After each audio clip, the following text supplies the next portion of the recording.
সুপ্রিয় দর্শক, Asian television নিয়মিত আয়োজন টেবিল টকে স্বাগত জানাচ্ছি। আমি বাতেন বিপ্লব। আজকের আলোচনার বিষয় তথ্য প্রযুক্তি নিয়ে চ্যালেঞ্জ, এবং এই বিষয়ে আলোচনা করার জন্য আমরা এই খাতের তিনজন অতিথিকে আমন্ত্রণ জানিয়েছি এবং তাদের সাথে প্রথমেই পরিচিত হয়ে নেব। আমাদের সবার শেষে রয়েছেন ফয়সাল আলিম, সাধারণ সম্পাদক, Bangladesh association of call centre and outsourcing বাক্য এবং ব্যবস্থাপনা পরিচালক উইনটেল লিমিটেড। আপনাকে স্বাগত আমাদের টক শোতে। এবং আমাদের মাঝখানে রয়েছেন ইঞ্জিনিয়ার মোহাম্মদ ইমুল কায়েস পরাগ, ব্যবস্থাপনা পরিচালক touch and solve technology limited, member computer engineering division, engineers of institute of engineers institute Bangladesh IEB. আপনাকে স্বাগত। এবং আমাদের কামরুজ্জামান নিটন ভাই, তথ্য প্রযুক্তিবিদ, রয়েছেন আমাদের সাথে। তিনজনকে নিয়েই আমরা এই বিষয়ে আলোচনা করতে চাই, কেননা বাংলাদেশ ঠিক এই মুহূর্তে নতুন একটি সিঁড়িতে পা রেখেছে এবং সেটি উন্নয়নের লক্ষ্যমাত্রা নিয়ে, যেখানে তথ্য প্রযুক্তি অন্যতম বড় চ্যালেঞ্জ। আমি ফয়সাল ভাইয়ের কাছে জানতে চাইবো যে সদ্য বাংলাদেশ থেকে ফয়েজ আহমেদ তৈয়ব, আপনারা জানেন যে ইন্টারিম গভর্নমেন্টের অন্যতম গুরুত্বপূর্ণ ব্যক্তি, তিনি তথ্য প্রযুক্তি মন্ত্রণালয়ের বিশেষ সহকারী হিসেবে কাজ করেছেন এবং ক্ষমতা পালাবদলের সাথে সাথেই তিনি দেশ ছেড়ে চলে গেছেন। তো এই তথ্য প্রযুক্তি খাতে তার অবদান এবং আসলেই কোনো চ্যালেঞ্জ আপনারা মনে করছেন কিনা? জি দেখুন, ওনারা যখন ক্ষমতায় এসছেন একটা ভঙ্গুর অবস্থা ছিল আইসিটি ডিভিশনে।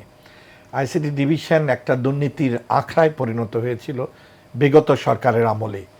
বিগত সরকার বলতে আমি আওয়ামী লীগ সরকারের কথা বলছি।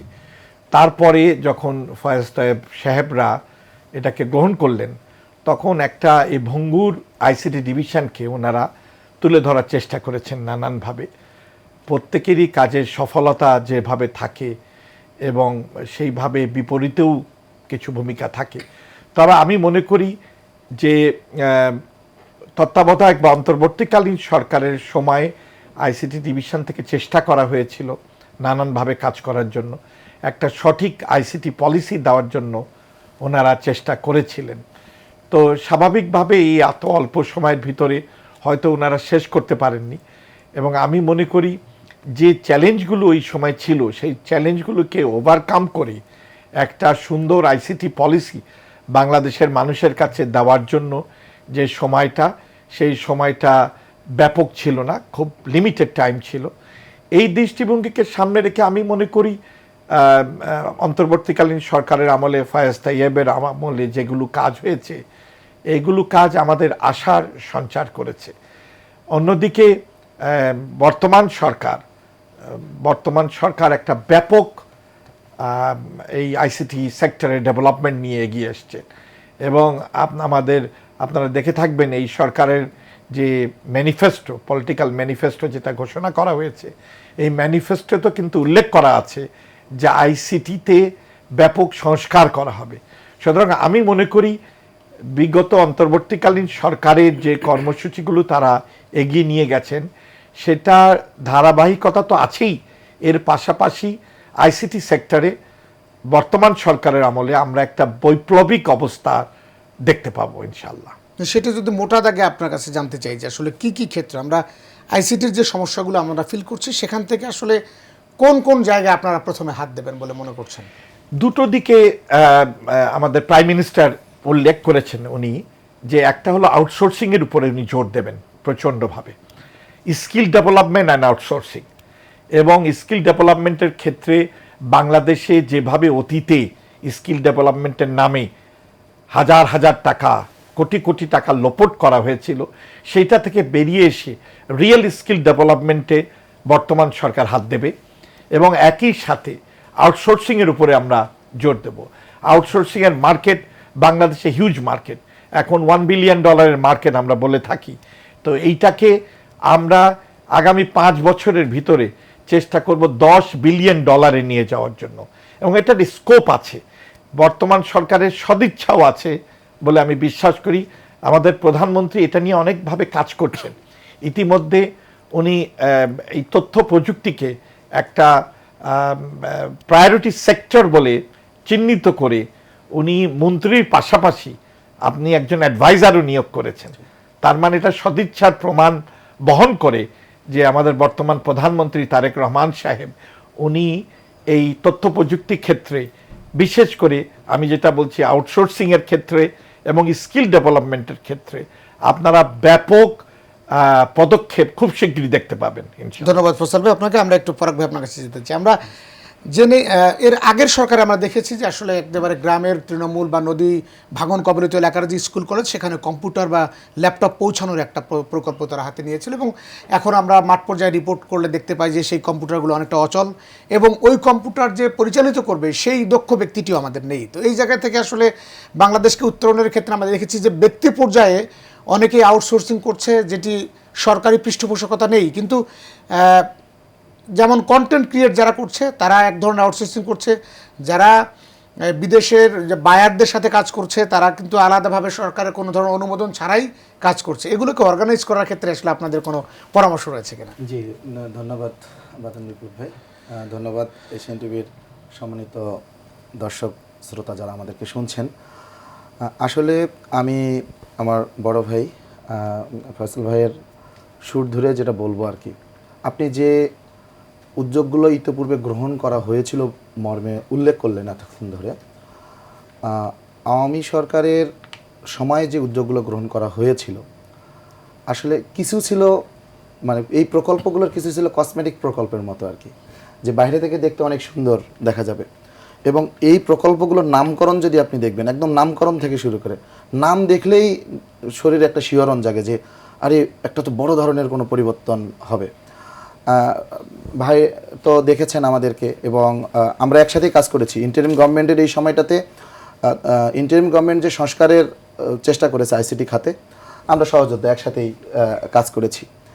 সে জায়গাগুলোতে আমরা দেখেছি যে এই যে প্রকল্পগুলো সেগুলোতে যেমন একেবারে প্রত্যন্ত অঞ্চলে ল্যাপটপ কম্পিউটার বললেন বা ডিজিটাল ল্যাব প্রতিষ্ঠা করা, এমনকি এন্ড ইউজার কানেক্টিভিটি যেটা আর কি একেবারে ইউনিয়ন পর্যায়ে মানে ইন্টারনেট কানেকশন পৌঁছিয়ে দেয়া, এ ধরনের অনেকগুলো প্রকল্প কিন্তু আইসিটি ডিভিশনের ছিল।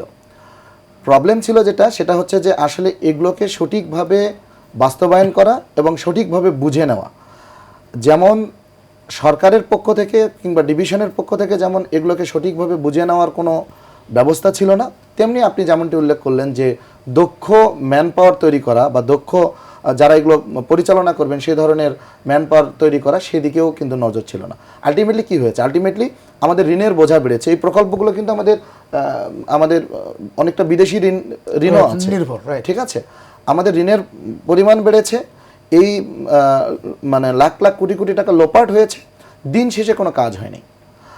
তো এখন উল্লেখ করবার মতো কোনো কাজ হয়নি। এখন যেটা চ্যালেঞ্জ সেটা হচ্ছে যে ইন্টারিম সরকার এটা চেষ্টা করেছে, কিন্তু আলটিমেটলি যে প্রবলেমটা হয়েছে ইন্টারিমের জন্য মাঠ পর্যায়ে কিন্তু সবগুলো জায়গায় সংস্কার করতে পারেনি।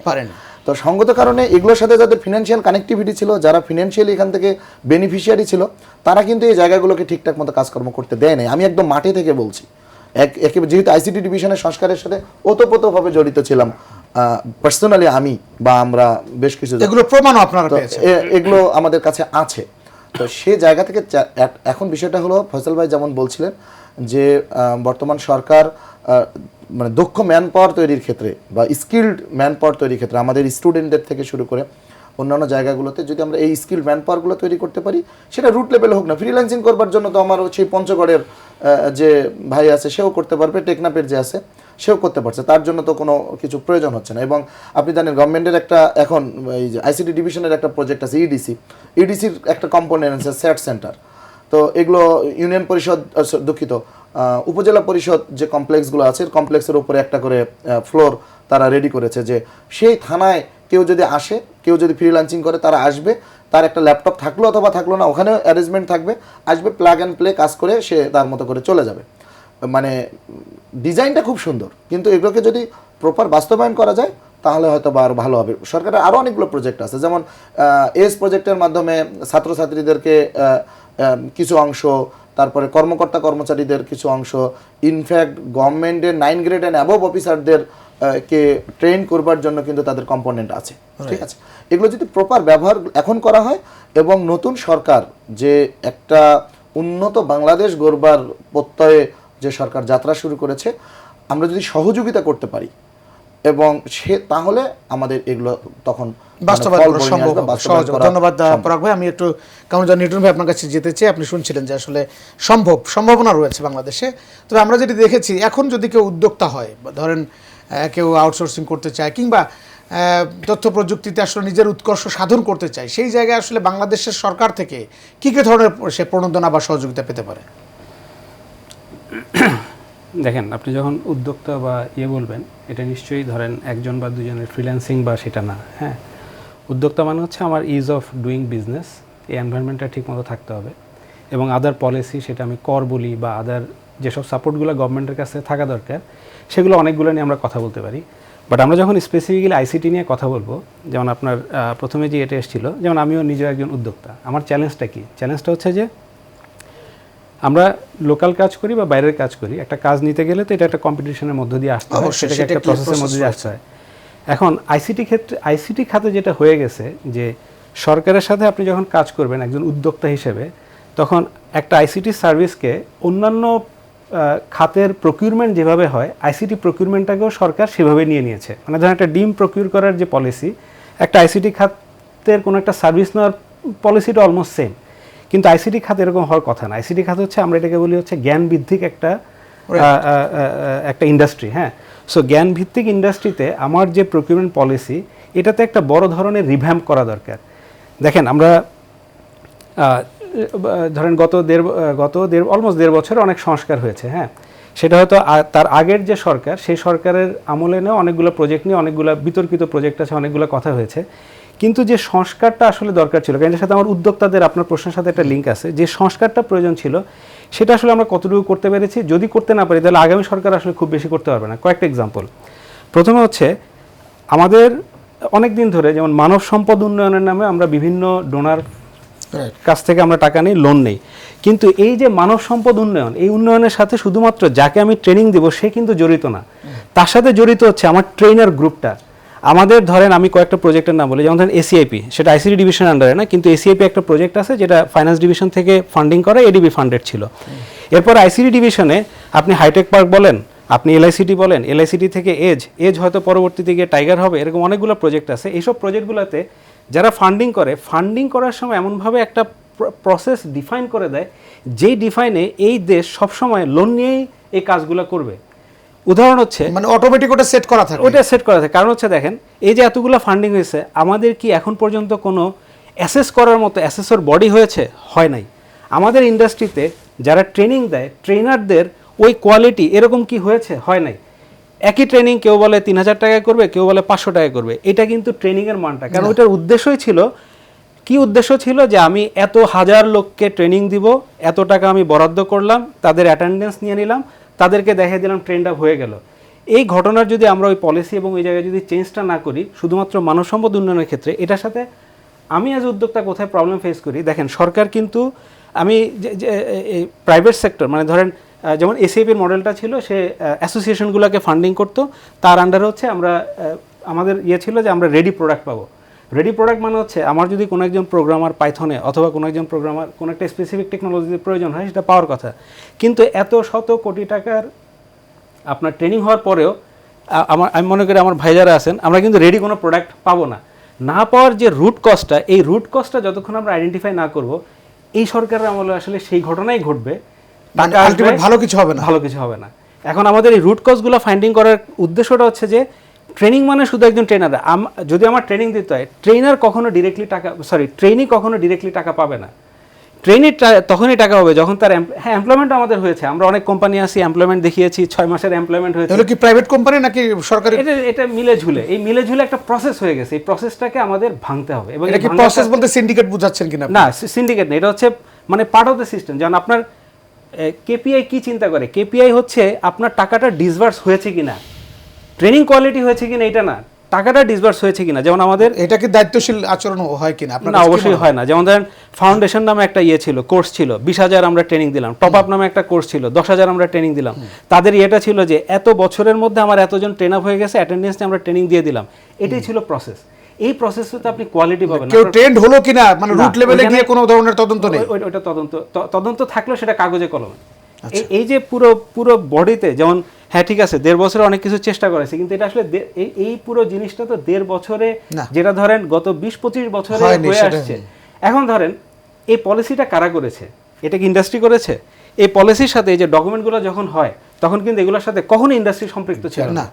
করেছে কে কিছু প্রফেসর যাদের আসলে ইন্ডাস্ট্রি সম্পর্কে কোনো জ্ঞান ধারণা নেই। নেই। করেছে কে যারা টাকাটা দেয়, তাদের কাজ হচ্ছে আজকে টাকা দিব, একই হাইটেক পার্কে একই নামে ট্রেনিং দিব, আবার একই এটাকে একটু ভিন্ন নাম দিয়ে এলআইসিটিতে আরেকটা ট্রেনিং ফান্ড দিয়ে, এই যে কাজটা, এগুলা কিন্তু হচ্ছে আমরা এই দুষ্ট চক্রের আওতায় আছি, রাইট। ছিলাম, আশা করি থাকবো না। কেন আশা করছেন যে থাকবেন, আপনি কিভাবে আশা করছেন এটা জানতে চাই একদম সংক্ষেপে। পরিবর্তন একটা প্রক্রিয়া, কিন্তু এই যে প্রসেস বললেন আপনি, এই প্রসেস ভাঙা কি এত সহজ মনে হয় আপনার কাছে?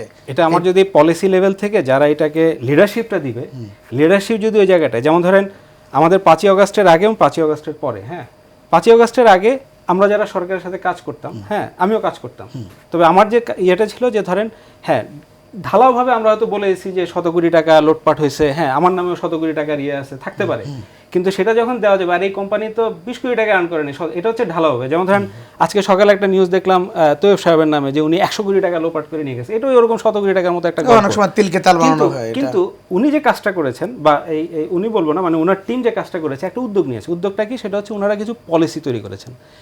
এই যে পলিসিগুলো তৈরি করাটা কিন্তু একটা ইনিশিয়েটিভ। রাইট। এই চেঞ্জ হবে কখন? যেমন ধরেন পলিসি যখন আমরা যখন একটা টেন্ডার করি, টেন্ডারটা হচ্ছে 2 বছরের জন্য, 2 বছরের একটা টেন্ডারে একটা ফান্ডিং থাকে। এখন এই সরকারের এই 2 বছরের যে ফান্ডিং, এটাতে প্রাইভেট সেক্টরের কোনো ওরকম আপনার ধরেন ইনভলভমেন্ট থাকে না। কিন্তু অন্যান্য দেশে কি হয়, আপনি যখন একটা, আমি ট্রেনিংটাতে পরে আসতেছি, আমি যদি সলিউশনে আসি, একটা সিস্টেমকে আপনি যখন লাইসেন্স মডেলে নিয়ে যাবেন, এটার যদি একটা পলিসি থাকে, যেমন সরকার শুধু ডাটাটা প্রোভাইড করবে, প্রাইভেট সেক্টর শুধুমাত্র, আপনি জাপান বা অন্যান্য দেশে দেখেন একটা ট্রেনের টিকিট কাটার জন্য আপনি 10টা অ্যাপ পাবেন, কিন্তু বাংলাদেশে 10টা অ্যাপের সিস্টেম রাখা হয় না। এই সিস্টেম রাখার কাজটা হচ্ছে পলিসির কাজ। এই পলিসিগুলো করার একটা কাজ হাতে নিয়েছিল ইন্টারিম সরকার। সেটাই তো অনেক ভুলভাল থাকতে পারে, অনেক কারণ এটা হচ্ছে সময় স্বল্পতার কারণে অনেকগুলো ইনিশিয়েটিভ নেওয়া হয়েছিল।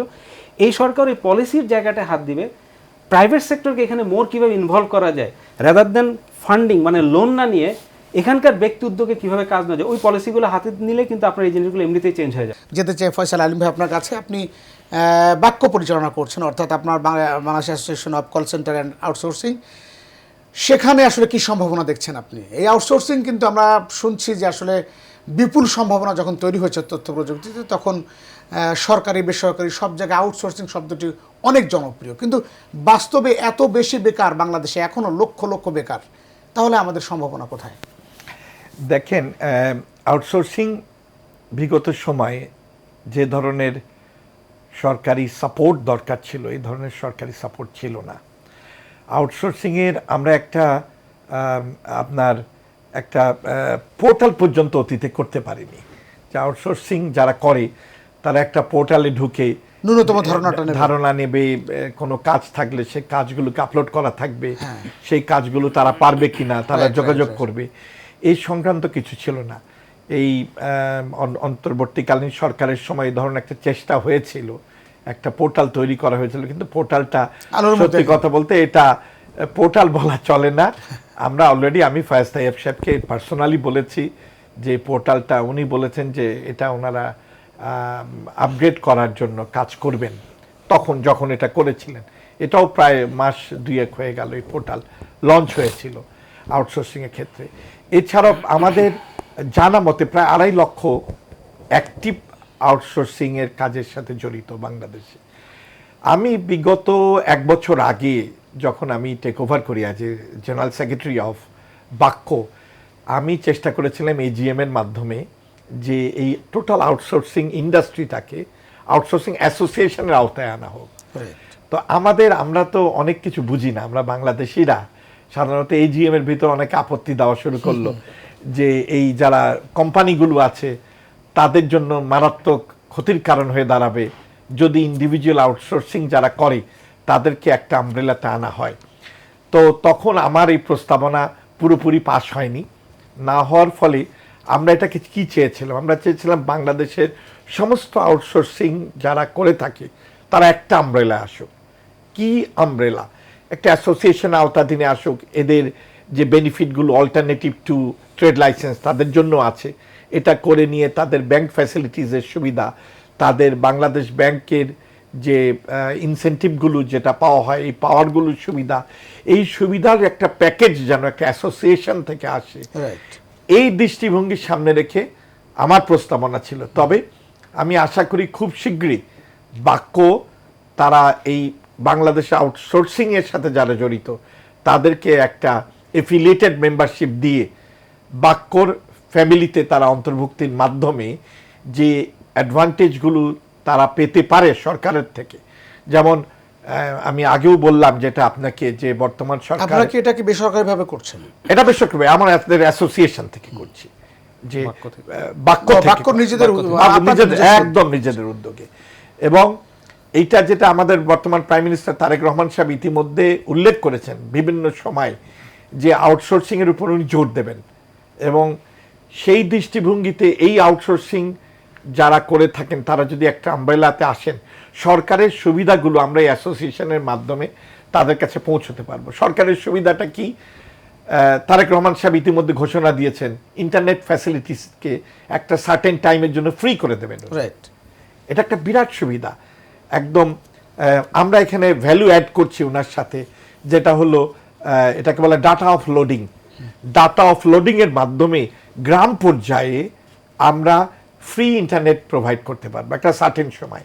তো ফ্রি বলে তো পৃথিবীতে কিছু হয় না, ফ্রির একটা অল্টারনেটিভ মেথড, সেটাও তারেক রহমান সাহেব উল্লেখ করেছিলেন, যে বিজনেস কেসকে স্ট্রং করার জন্য বিভিন্ন অ্যাডভার্টাইজমেন্টের মাধ্যমে এই ইন্টারনেট ফ্যাসিলিটিসকে ফ্রি করে দেবেন, যাতে বাংলাদেশে যারা আউটসোর্সিং করে থাকেন তারা এই সুবিধা পেতে পারেন। এছাড়াও আপনারা জানেন আউটসোর্সিংয়ে ভয়ে মানুষ টাকা আনতে চায় না বাংলাদেশে, এটা একটা মারাত্মক অসুবিধা। এটা শুনলে অবাক হবেন, টাকা আসলে পরে হাজার ধরনের কোশ্চেন করে, অল্প $2,000-3,000 আসলে পারেও আনাটাও সহজ না, খুব কঠিন। কিন্তু তো এই ব্যাপারে বর্তমান সরকার খুব স্ট্রংলি আগাচ্ছেন। কি আগাচ্ছেন? পেপালকে আনার ব্যাপারে অলরেডি গভর্নমেন্টের তরফ থেকে ঘোষণা হয়েছে। আমাদের প্রাইম মিনিস্টার অলরেডি নিজে মুখে বলেছেন, এবং সরকারের কর্মসূচির একটা অংশ পেপালকে বাংলাদেশে নিয়ে আসা। শুধু পেপাল না, এটাকে আরো কিভাবে সহজ করা যায় এটার জন্য সরকার কাজ করবে, যে আউটসোর্সিং এর টাকা। এখানে আমরা অনেক সময় দেখি ক্রিপ্টোকারেন্সি বা বাইন্যান্সে যে লেনদেন হচ্ছে, এগুলো কি আপনাদের কনসার্নে আছে কিনা? জি অবশ্যই, ক্রিপ্টোকারেন্সি গোটা ওয়ার্ল্ড ওয়াইড লিগাল হতে চলেছে। বাংলাদেশে তার বাইরে খুব শীঘ্রই, মানে খুব বেশি দিন যে ইললিগাল অবস্থায় থাকবে বলে আমি বিশ্বাস করি না, এটাও আওতাধীনে আসবে। তবে আমরা যদি পেপালকে নিয়ে আসি, ব্যাংকের প্রবলেমগুলো শুধরাই দেই, ইনসেন্টিভের টাকা, আপনি শুনলে অবাক হবেন, ইনসেন্টিভের টাকা 1 বছর পরে পাওয়া যায়। কেন? আমি ইনসেন্টিভ, আমার টাকা এসছে, আমাকে নেক্সট ডেতে আমার ব্যাংকে ক্রেডিট করবেন ইনসেন্টিভের টাকা। That should be the main. আপনি এটা হচ্ছে আমলাতান্ত্রিক হয়তো জটিলতা, একদম এইগুলোকে ওভারকাম করব আমরা আগামী দিনে বাংলাদেশে যারা আমরা দেখতে চাই যে বাক্য এগুলো করছে। ইনশাআল্লাহ বাক্য শুধু না, বর্তমান সরকারের সহযোগিতায় বাক্য এগুলো করবেন। ফসল ভাই আপনাকে ধন্যবাদ। আমরা পরাগ ভাইয়ের কাছে আরেকবার যেতে চাই। আমরা বিশ্বটা, আমরা যে গ্লোবালাইজেশনের এই যুগে তো আসলে বিশ্বটা হাতের মুঠো, এটা আমরা বলতেই পারি, এবং যে কারণে ঘরে বসেই আমি আমার রুটি রুজি অর্থাৎ আর্ন করব, এই স্বপ্ন কিন্তু দেখে দেশের তরুণ যারা জেনজি রয়েছে বা জেন আলফার কথা বলি। তো সেই জায়গা থেকে আপনি টাচ অ্যান্ড গো সলিউশনের কথা যদি বলি, তো এখানেও আপনারা আসলে কি কি ধরনের উদ্যোগ নিয়েছেন? না দেখুন, এখন স্বপ্ন দেখার মধ্যে আসলে এটা নাই। স্বপ্ন বাস্তবায়নের দিকে অনেকটা এগিয়ে গেছে। আমরা বিশেষ করে আইসিটি ইন্ডাস্ট্রিতে, বিশেষ করে সফটওয়্যার এবং software enable services, as well as আমরা যদি কল সেন্টার ধরি বা আইসিটি রিলেটেড যে সার্ভিসগুলো ধরি, আমরা অনেক দিন ধরে শুনে আসছিলাম যে এখানে দেখা গেছে যে বিলিয়ন বিজনেস হবে, $5 বিলিয়ন এই গল্প বা এই স্বপ্ন আমরা অনেক দিন ধরেই দেখছি। অবশ্য আজকে ফয়সাল ভাই এটা 10 বিলিয়ন বলেছেন, ঠিক আছে, এবং এটা সম্ভব। আমি বলছি এটা কিন্তু যেটা বলেছে, আমরা এখন 1 বিলিয়ন বা এর আশেপাশে নড়াচড়া করছি। আমরা ইন্ডিয়াতে যদি যাই, সেখানে কিন্তু আমাদের চেয়ে একেবারে যোজন বেশি তারা করছে। আমাদের দেশের ছেলে মেয়েদের কিন্তু আইসিটিতে কদরটা ওয়ার্ল্ড ওয়াইড অনেক বেশি। বাংলাদেশ মানে ওয়ার্ল্ড ওয়াইড কিন্তু কমিটমেন্টের কারণে নাকি আমাদের দেশের ছেলে মেয়েদের কদরটা অনেক বেশি, এবং তাদের যে স্কিল এবং তাদের যে কমিটমেন্ট এবং তাদের যে অ্যাচিভমেন্ট, এটা কিন্তু অনেক বেশি। আমরা মানে কোন জায়গায় পিছিয়ে পড়ছি কিন্তু যে জায়গায়, সেটা হলো ওই পৃষ্ঠপোষকতার জায়গাতে। আপনি বলেন যে কি উদ্যোগ আমরা গ্রহণ করেছি, পৃষ্ঠপোষকতার জায়গাগুলোতে আমরা পিছিয়ে পড়েছি আর কি। যে ভালো করছে তাকে সরকারি পৃষ্ঠপোষকতা অথবা বেসরকারি পৃষ্ঠপোষকতা এই জায়গাগুলোতে আমরা পিছিয়ে পড়ছি। আরেকটা বড় সমস্যা আমাদের এখানে আছে, যেটা খুব তিক্ত হলেও আমাদেরকে মানে উঠিয়ে নিয়ে আসতে হবে, যে আমরা খুব কম সময়ের মধ্যে কোনো না কোনো জিনিসকে পলিটিসাইজ করে ফেলি আর কি। মানে যে ভালো করছে, আগে যে ভালো করছে তাকে সামনে এগিয়ে যেতে দেন না। এখন খুব কম সময়ের মধ্যে চিন্তা করা হবে যে তার পলিটিক্যাল ব্যাকগ্রাউন্ড কি, তার আইডিওলজি কি, তার ফ্যামিলি কি করে। কেন? আমাদের ভাই আমার সাথে নিশ্চয়ই একমত হবেন, বা আমার সাথে যারা আমার আজকে টেবিলটাকে আমরা আছি সবাই একমত হবেন। এইটা আমাদের জন্য একটা বড় চ্যালেঞ্জ। আজকে আমাদের আলোচনা তো চ্যালেঞ্জের জায়গায় এটা। তো আমরা যেটা চাই এবং যেটা করতে চাই সেটা হলো যে একজন মানুষের পলিটিক্যাল আইডিওলজি থাকতেই পারে, বিভিন্ন জায়গায় থাকতে পারে। এবং আমাদের কাছে যেটা মনে হচ্ছে, এই যে ভাই বলছিলেন যে মাননীয় প্রধানমন্ত্রী তারেক রহমান সাহেব যে উদ্যোগগুলো গ্রহণ করেছেন এবং যে ধরনের কথাগুলো আমরা শুনতে পাচ্ছি এবং যে ধরনের বাস্তব পদক্ষেপগুলো দেখতে পাচ্ছি, তো তাতে হয়তো বা এই বিষয়গুলো অনেকটা চাপা পড়ে যাবে। এই বিষয়গুলো যখনই চাপা পড়বে তখনই আমার অরিজিনাল ক্রিমটা উঠে আসবে এবং তারা কাজ করতে পারবে। তখন আর ওই স্বপ্নের জায়গাটা থাকবে না, তখন বাস্তবায়নের জায়গায় যাবে। তাহলে আমরা কি এখন 1 বিলিয়ন বা 1.5 বিলিয়নের কাছে আছি, ঘুরে ফিরে 5 বিলিয়ন তো হবেই। আজকে যেমন আমরা আশা প্রকাশ করছি 10 বিলিয়ন, তাহলে এ পরিমাণ রেমিটেন্সও কিন্তু আমাদের কালেক্ট করা সম্ভব আর কি। আচ্ছা, আরেকটা বিষয় পরবে আপনার কাছে জানতে চাই যে আসলে বর্তমান সময়ে আমরা এআই এর যে এক ধরনের বলা যায় যে মহামারী চলছেই বলা যায়, কারণ এটা নেগেটিভ ইউজ বেশি হচ্ছে। এটা নিয়ন্ত্রণের জন্য আসলে আপনাদের পক্ষ থেকে কোনো এই ক্ষেত্রে আমি আমার গত আরেকটা প্রোগ্রামেও বলেছিলাম আর কি, রেগুলেটরি অথরিটি তো মাস্ট। ভাইয়া যেমনটা বলল যে আমাদের পলিসি হয়, কিছু কাজও হয়, কিছু ইমপ্লিমেন্টেশনও হয়, কিন্তু এগুলোর অ্যাসেসমেন্ট হয় না। এগুলো রেগুলেটরি অথরিটিগুলো, কে এটা রেগুলেটরি অথরিটি, কারা এটা নিয়ে কাজ করবে, কাদের কাছে যাবে, সম্ভাবনা উতরানোর জন্য, সম্ভাবনা নেয়ার জন্য কার কাছে যাবে, সমস্যা উতরানোর জন্য কার কাছে যাবে। তো এই ধরনের হয়রাস কিন্তু ইউরোপে বলি বা দেশের বাইরে কিন্তু একটা পলিসির ভিতর দিয়ে, একটা রেগুলেটরি অথরিটির ভিতর দিয়ে কিন্তু এই জিনিসগুলো যেতে হয়।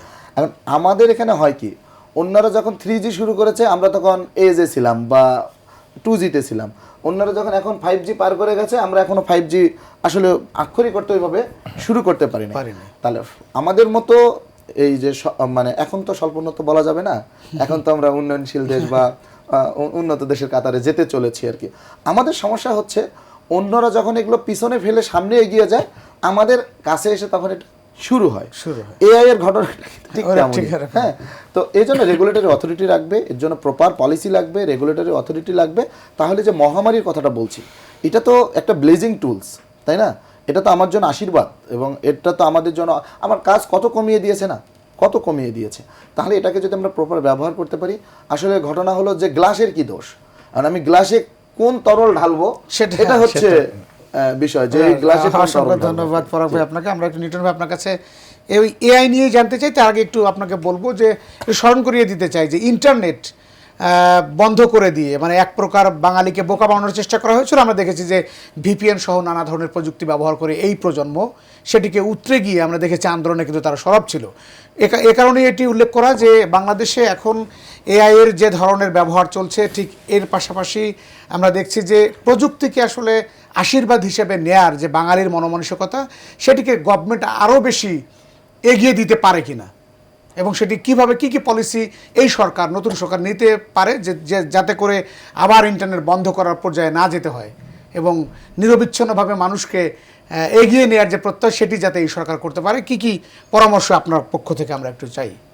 দুইটা তো ধরেন দুই জিনিস, একটা হচ্ছে আমার ইন্টারনেট বন্ধ হওয়া না হয়, এটা তো পলিসি এবং রাষ্ট্রের একটা সিদ্ধান্তের বিষয়। এআই এর ব্যাপারটা হচ্ছে আমরা রিসেন্টলি যদি ইলেকশনেই দেখি, যেমন অনেকের অনেক আশঙ্কা ছিল, কিছু হয় নাই যে তা না, কিন্তু এর চেয়ে বেশি আশঙ্কা ছিল যে হয়তো ফেক ভিডিও দিয়ে অথবা দিয়ে আপনার নানান রকম অপপ্রচার যে স্কেলে চিন্তা করা হয়েছিল এটা হয় না। কারণ হচ্ছে যে মানুষের মধ্যে সচেতনতা ছিল। তো আমাদের যেটা করা দরকার, এই নতুন জেনারেশন, জেনজির পরের জেনারেশন যারা আসবে, তবে তাদের জন্য যেটা হচ্ছে আমাদের কারিকুলাম থেকে আরম্ভ করে সব জায়গায় এবং মিডিয়া থেকে আরম্ভ করে সব কিছুতে প্রচারটা, মানে সচেতনতাটা তৈরি করে। কারণ নাগরিক যদি সচেতন হয় আর রাষ্ট্রের পলিসি যদি থাকে যে এই ধরনের কাজে যথাযথভাবে ধরেন আইনগত ব্যবস্থা নেওয়ার, দৃষ্টান্তমূলক ব্যবস্থা নেওয়ার পলিসি পলিসি রয়েছে, তখন আসলে এগুলো নিয়ে মানে দুষ্টামি সব জায়গায় থাকবেই, কিন্তু তারপর আমার পলিসি এবং সচেতনতা এই দুইটার মধ্যে যদি সমন্বিতভাবে আগানো হয় তাহলে জনগণ এবং রাষ্ট্র দুইটা একসাথে আসলে এই জিনিসটার ভালো দিকটাকে নিয়ে কাজ করবে। আমরা এই মুহূর্তে যেটি দেখছি যে আসলে ডিপ ফেক, যেটি মানে মানুষকে আসলে বিভ্রান্ত করা কিংবা জিম্মি করা, যেটি আমরা বলি না কেন, জিম্মি করার ঘটনা ওয়ার্ল্ড ওয়াইড এখন অনেক বেশি আমরা দেখছি। তো সেই জায়গা থেকে আসলে এই নিয়ন্ত্রণ, পরাগ ভাই যেটা বললেন যে আসলে রেগুলেটরি অথরিটি তাদের যে নিয়ন্ত্রণ সেটি তো বাংলাদেশে এখনও ওইভাবে আমরা দেখছি না। তো সেক্ষেত্রে এই যে সামাজিক যোগাযোগ মাধ্যমে বুলিং ব্যাশিং যেগুলো হয়, এগুলো তো আইসিটির মধ্যেই পড়ে। তো সেই জায়গাগুলো কেন এখনও নিয়ন্ত্রণের বাইরে এখনও আছে না, এটা তো ধরেন নিয়ন্ত্রণের বাইরে ঠিক বলা যাবে না, এটা হচ্ছে যে এগুলো চলমান, আপনি এগুলো বন্ধ করতে পারবেন না। কিন্তু যেটা থাকা দরকার সেটা হচ্ছে যে প্রথম হচ্ছে যে আইনগত মানে পলিসিটা থাকা, যে ধরনের হইলে, যেমন ইলেকশনের সময় একটা আইন বের করেছিল যে এরকম কিছু হলে আমরা এই ধরনের পদক্ষেপ নিব, কিন্তু এটার পাশাপাশি যেটা দরকার সক্ষমতা তৈরি করা, যে যখন কোনো একটা ধরেন একটা ফেক নিউজ আসলো, কিন্তু এটা ফেক নিউজ কিনা এটাকে চেক করার মতো ফ্যাক্ট চেকিং নামে যে ইয়েগুলো আছে এগুলোর মধ্যে দিয়ে কুইকলি যাতে চেক করা যায়, সেই সক্ষমতাটা আমাদের যারা ল এনফোর্সমেন্ট এজেন্সিতে যারা আছেন তাদেরকে ওই সক্ষমতাটা তৈরি করা। পাশাপাশি এটা যদি ধরেন আপনি একটা ফেক নিউজ আসলো, এটা আপনি শেয়ার করবেন নাকি এটার ব্যাপারে রিপোর্ট করবেন, এই যে সচেতনতাটা এটাও আপনার মধ্যে তৈরি করে নিতে হবে। কিন্তু এটা তো রাষ্ট্রভাবে করতে হবে। কেন শুধু এটা রাষ্ট্রের দায়িত্ব? ধরেন ফ্যাক্ট চেকিং এর যে যতগুলো মাধ্যম রয়েছে ম্যাক্সিমাম কিন্তু বেসরকারি, মানে ব্যক্তিগত, রাইট? তারা হচ্ছে ফেসবুকে বা ইউটিউবে কন্টেন্ট ক্রিয়েট করছে, এই ফ্যাক্ট চেকিংও তাদের একটা ব্যবসার জায়গা। তো রাষ্ট্রীয়ভাবে কিন্তু এটি করা হচ্ছে না, তখন মানুষ কোথায় যাবে, আস্থা কিভাবে তৈরি হবে? দুইটা জিনিস, একটা আপনি যখন দেখবেন এই জিনিসটা ফেক, আপনি তো একটা জায়গায় রিপোর্ট করবেন। এখন রিপোর্ট করার পরে আপনি কিন্তু ফেসবুককে বললে সেটা নামাবে না, রাষ্ট্র বা রাষ্ট্রের কনসার্ন অথরিটি যে আছে তার কাজ হচ্ছে ফেসবুক বা এই ধরনের সোশ্যাল মিডিয়া যারা আছে তাদেরকে বলে এটা নামানো, অথরিটির সাথে কথা বলে নামানো, রাইট? সো আমরা এজ এ সোসাইটি এটাকে যেভাবে আসতে হবে, এজ এ রাষ্ট্র এটাকে বোথ এন্ড থেকে অ্যাপ্লাই করে জিনিসটাকে সামনের দিকে এগিয়ে নিয়ে যেতে হবে। পরাগ ভাই একটু যোগ করেন আমি এই সাথে। মাহের সঙ্গে একটু যোগ করি, খুব সহজ হবে আর কি। হ্যাঁ, আসলে ইন্টারঅপারেবিলিটি সিস্টেমটা খুব জরুরি। মানে একটা অংশের সাথে, প্রাইভেট অংশের সাথে পাবলিক অংশের যে ইন্টারঅপারেবিলিটি, এটা খুব জরুরি। তার থেকে আমি একটু সহজ করি, যেটা হলো যে দেখুন এখন এআই এর মানে অপব্যবহার নিয়ে আমরা টেনশন করছি। বিভিন্ন ফ্যাক্ট চেকার গ্রুপ তৈরি হয়েছে এবং ফ্যাক্ট চেকাররা ফ্যাক্ট চেকিং করছে, এবং ফ্যাক্ট চেকিংয়ের মাধ্যমে কিন্তু অনেক বড় বড় ডিজাস্টার ইতোমধ্যে ম্যানেজ করা সম্ভব হয়েছে আর কি। আমি যদি খুব খুব সেন্সিটিভ একটা ইস্যু যদি আপনার সামনে তুলে নিয়ে আসি, যেমন ওসমান হাদি যেদিন গুলিবিদ্ধ হলো আর কি। তো ওসমান হাদি গুলিবিদ্ধ হওয়ার সঙ্গে সঙ্গে কিন্তু এক একজন এক এক দিকে কি কথা বলবার, এক একজন এক এক জায়গায় দায় তার পাচ্ছিল। স্পেশালি পলিটিক্যালি যখন বিষয়টা কালার হওয়ার শুরু করলো, তখন ডিসেন্ট নয় আমাদের আরেক একটা ফ্যাক্ট চেকিং যে করে, সে খুব দ্রুত তথ্যপত্র তুলে নিয়ে আসলো, যে শুটার ছিল তার কানেক্টিভিটি তুলে নিয়ে আসলো, ঠিক আছে? নিয়ে আসার ফলে কিন্তু একটা পলিটিক্যাল ডিজাস্টার থেকে কি হলো, জাতি কিন্তু রক্ষা পেল। এখন এই সক্ষমতাটা সরকারি এজেন্সিগুলোকে, সরকারি মাধ্যমগুলোকে বাড়াতে হবে। আমি যেটা সহজ করবার চেষ্টা করছি সেটা হলো, দেখেন আগে কি করতো, নামে বেনামে টেলিফোন থেকে ফোন দিয়ে হুমকি দিত, তাই না? এখন কি এটা খুব সহজ না? এটা যে কোনো একটা ফোন নাম্বারকে খুব সহজে তার তথ্যপত্র তুলে নিয়ে আসছে না? কিন্তু আগে তো দিত, তখন তো আইন শৃঙ্খলা রক্ষাকারী বাহিনীর সক্ষমতা ছিল না।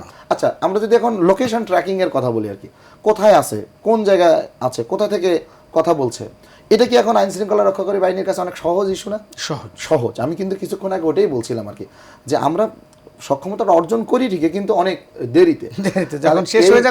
আমি এই এক্সাম্পলটা দিয়ে এটা বোঝাতে চাচ্ছি যে এই ফ্যাক্ট চেকিং করাটা, মানে ফ্যাক্ট চেক করাটা কিন্তু যেহেতু এটা অ্যাভেলেবেল, আমাদের কোনো প্রতিষ্ঠান করছে, কোনো ব্যক্তিগত উদ্যোগে প্রতিষ্ঠানগুলো করছে, তাহলে কেন সরকারের এজেন্সিগুলো? স্যার আলিম ভাই, আপনার কাছে আপনি বলছিলেন যে আসলে গভর্নমেন্টকে আমাদের, আপনারা যেভাবে বাক্য থেকে যে ধরনের সহযোগিতা করছেন সেটি ট্রিমেন্ডাসলি আমরা বলবো যেটা ইতিবাচক, এবং এর পাশাপাশি এই সরকারের যে চ্যালেঞ্জ সামনে, সরকার এসেই সব যে জেনে ফেলছে বা জানবে বিষয়টি কিন্তু এমন নয়, আপনাদেরকেই জানাতে হবে। এবং এর পাশাপাশি সরকারকে সহযোগিতা যদি আপনারা স্টেক হোল্ডাররা না করেন তাহলে গভর্নমেন্ট সুবিধা করতে পারবে না। সেই জায়গা থেকে খুবই সংক্ষেপে আমি জানতে চাই যে আসলে আপনারা কী ধরনের প্ল্যান সাজিয়েছেন এই সরকারকে হেল্প করার জন্য, এবং এই 5 বছরে কত দূর নিয়ে যেতে চান এই সরকারকে, অর্থাৎ তারেক রহমানের নেতৃত্বে বাংলাদেশ কত দূর এগোবে? জি, ধন্যবাদ। প্রথমে আমি একটা কারেকশন দেই ইন্টারনেট বন্ধের ব্যাপারে। ইন্টারনেট বন্ধের জন্য কিন্তু বন্ধ যাতে কোনো সময় না হয় সংক্রান্ত একটা আইন হয়েছে, সম্ভবত ইমিডিয়েট পাস সরকারের শেষের দিকে এসে। এটা এক নাম্বার। চমৎকার। 2 নাম্বার, বর্তমান সরকার ঘোষণা দিয়েছে বাংলাদেশে ইন্টারনেট কোনোদিন বন্ধ হবে না। অ্যাকচুয়ালি ইন্টারনেট বন্ধ কোনো টুলস হইতে পারে না। এটা একটা আপনি বলতে পারেন যে এটা একটা ফ্যাসিস্ট চিন্তা ভাবনার বহিঃপ্রকাশ, right. ইন্টারনেট বন্ধ করা। পারফেক্ট বলেছেন। আচ্ছা, তো আমি আপনার পরের যে প্রশ্নটাতে ফেরত আসি, সরকারকে সহযোগিতা করা। আপনি জানেন স্টেক হোল্ডারের সহযোগিতা ছাড়া একটা সরকার আগে এগুতে পারে না। বর্তমান সরকার কিন্তু প্রথম থেকেই বলে নিয়েছে তারা কাজ করবেন স্টেক হোল্ডারদের সাথে। ইতিমধ্যে আমাদের বর্তমান অর্থমন্ত্রী সাহেব বিভিন্ন টক শো, বিভিন্ন রাউন্ড টেবিলে আমির খসরু মাহমুদ চৌধুরী সাহেব উল্লেখ করেছেন যে আমরা কোনো সময় প্রতিবন্ধকতা হব না, আমরা স্টেক হোল্ডারদের সাথে নিয়ে কাজ করব। যেগুলো রেগুলেশন আমার প্রতিবন্ধকতা সৃষ্টি করে আছে সেকে ডিরেগুলেট করব আমরা। এটা বারবার কিন্তু আমাদের গভর্নমেন্টের পক্ষ থেকে বলা হয়েছে। তো আগামী দিনে আমরা সহযোগিতা করব মূলত দুটো বিষয়ের উপর খুব জরুরি ভিত্তিতে আমাদের সহযোগিতা দরকার পড়বে, যেটা আউটসোর্সিংয়ের ক্ষেত্রে। আপনারা যাচ্ছেন আউটসোর্সিং করে এখন মাত্র 6% ইনসেন্টিভ পাওয়া যায়। আমি একটা প্রস্তাবনা দিয়েছিলাম বিপিও সামিটের সময় সাবেক আমাদের তথ্য প্রযুক্তির দায়িত্বে যিনি ছিলেন ফয়াজ তৈয়াব সাহেবের কাছে, যে এটাকে বাড়ানো কিভাবে যায়।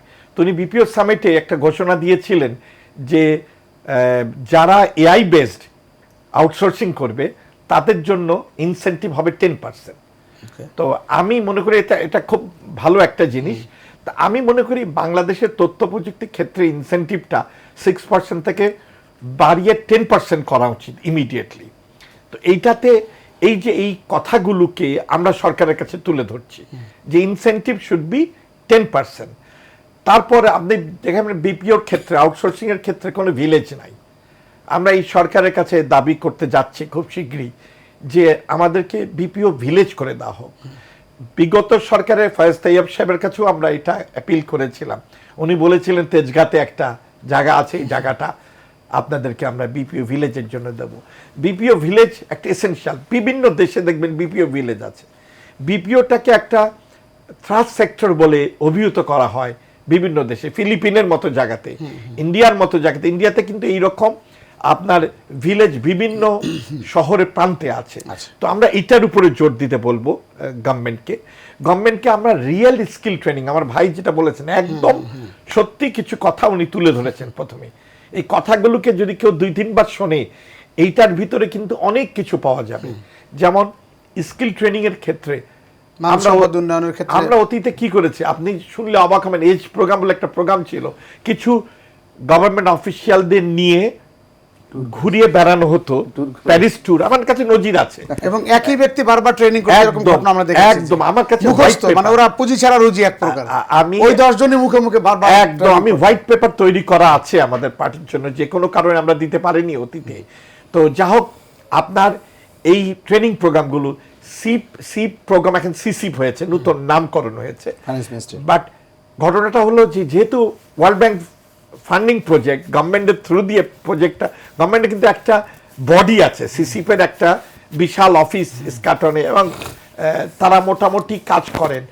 অতীতে যে জিনিসগুলো ছিল, এই সিপ প্রজেক্টগুলো ছিল নামকা ওয়াস্তে ট্রেনিং, মানে ট্রেনিং এর পরে আমাদের হাতে সময়, আমি 1 মিনিট শেষ করব।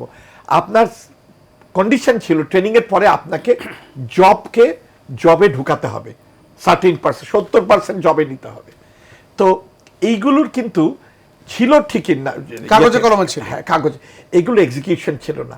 বর্তমান সরকারের আমলে এই স্কিল ট্রেনিংটাকে রিয়েল স্কিল ট্রেনিং এ পরিণত করব ইনশাআল্লাহ। ধন্যবাদ ফজল ভাই, আমরা এই অপেক্ষায় থাকলাম। পরাগ ভাই, আপনার কাছে জানতে চাই, এরকম কিছু কনফিডেন্সিয়াল বিষয় আসলেই প্রাইভেটাইজেশন যারা রয়েছে তাদেরকে আসলে কিভাবে গভর্নমেন্টকে সহযোগিতা করার সুযোগ রয়েছে? দেখুন, ফয়সাল ভাই যেমন বাক্যর প্রতিনিধিত্ব করছেন, আমার প্রতিষ্ঠান তো বেসিসের মেম্বার।